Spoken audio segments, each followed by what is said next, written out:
आज हम पढ़ेंगे पाठ 5 ओस। प्रकृति हमें सदैव अपनी सुंदरता से आकर्षित करती रहती है। कवियों ने प्रकृति के प्रत्येक रूप का वर्णन अपनी कविता के माध्यम से किया है। ओस वास्तव में पानी की बूंदें होती हैं जो रात के समय फूलों, पत्तियों, हरी घास आदि पर बिछ जाती हैं।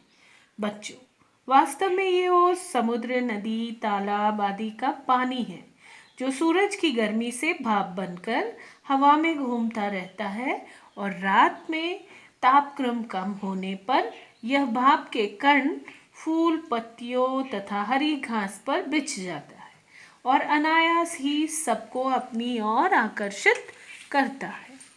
इस कविता में भी कवि ने ओस की खूबसूरती का वर्णन किया है।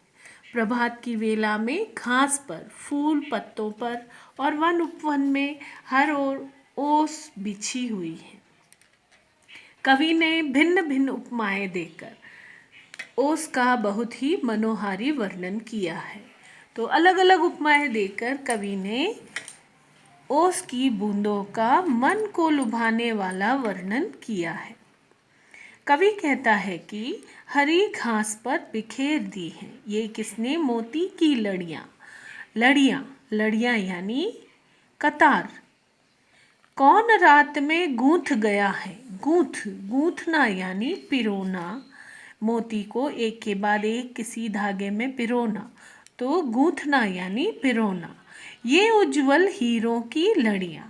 तो कवि यहाँ पर कहता है कि हरी घास पर न जाने किसने मोती की कतारें बिखेर दी है और रात ही रात में न जाने कौन उज्जवल हीरों की कड़ियाँ यानी इन चमकीले हीरों की कड़ियाँ इन घास और फूल पत्तियों पर बिछा गया है। जुगनू से जगमगिए। आगे कवि ओस की बूंदों को जुगनू की उपमा दे रहा है। जुगनू एक छोटा सा कीट या पतंगा होता है जो रात के समय चमकता है। तो जुगनू से जगमगिए कौन चमकते हैं यो चमचम। तो कवि को ओस की बूंदें जुगनू के समान चमचम चमकती हुई सी दिखाई देती है। नभ के नन्हे तारों से ये कौन दमकते हैं यो दमदम। अब ये ओस की बूंदें कवि को आसमान, नभ यानी आसमान में चमकते हुए तारों के समान दिखाई दे रही है। तो कवि को भिन्न भिन्न प्रकार से, कभी जुगनू बनकर, कभी नभ के तारे बनकर ये ओस की बूंदें दिखाई देती है और अपनी ओर आकर्षित करती है। लुटा गया है कौन जौहरी, अपने घर का भरा खजाना। आगे कवि कह रहा है कि न जाने कौन जौहरी वह व्यक्ति होता है जो कीमती रत्नों की पहचान करता है। रत्नों, बहुमूल्य रत्न जो होते हैं उनका पारखी करने वाला जौहरी होता है। वो अपने घर का भरा खजाना यहाँ पर आकर लुटा गया है। तो कवि को आगे ओस की बूंदें जौहरी के घर के भरे हुए खजाने के समान लग रही है।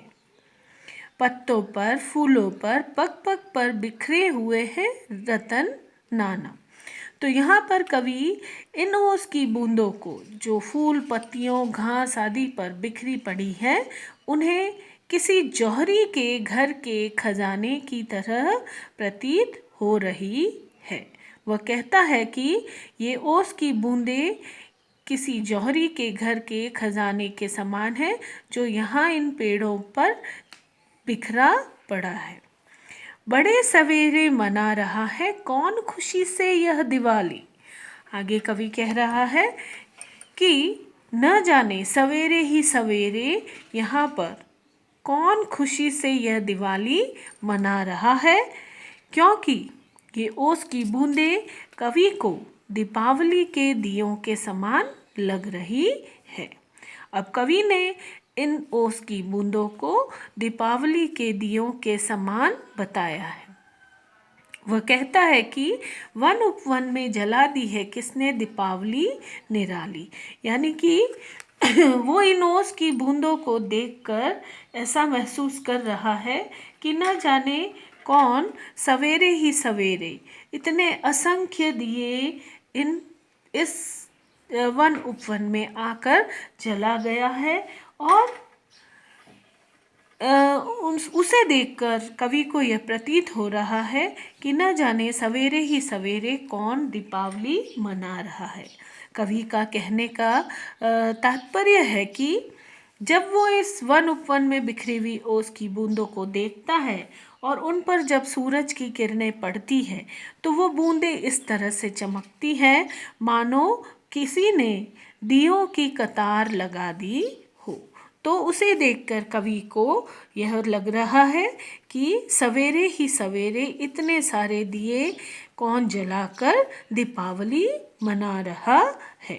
तो इस तरह से कवि ने भिन्न भिन्न प्रकार से उपमा देकर यहाँ पर ओस की बूंदों को बताया है। तो कवि अंत में यह बता रहा है कि वह ओस की बूंदों से इतना प्रभावित हुआ है, ओस की बूंदों ने उसे इतना आकर्षित किया है अपनी ओर कि वो उसे अपनी अंजलि में भरकर अपने घर लाना चाहता है। अंजलि दोनों हाथों को मिलाकर बनाई गई एक मुद्रा है जिसमें भरकर कवि ओस की बूंदों को अपने घर लाना चाहता है। और इनकी शोभा को निरख कर, यानी कि इसकी सुंदरता को देख कर, ओस की बूंदों की सुंदरता को देखकर वह एक कविता उस पर लिखना चाहता है। वह चाहता है कि ओस की बूंदों को देखकर उस पर एक कविता बनाऊं।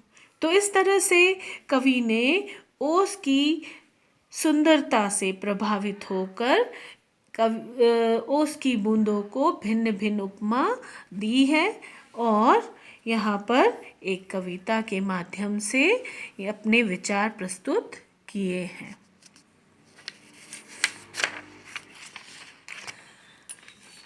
शब्दार्थ: लड़ियाँ, कतार, गूंथना, पिरोना, उज्जवल, उजला या सफ़ेद। जुगनू एक छोटा कीट या पतंगा जो रात में चमकता है। जौहरी बहुमूल्य रत्नों का पारखी।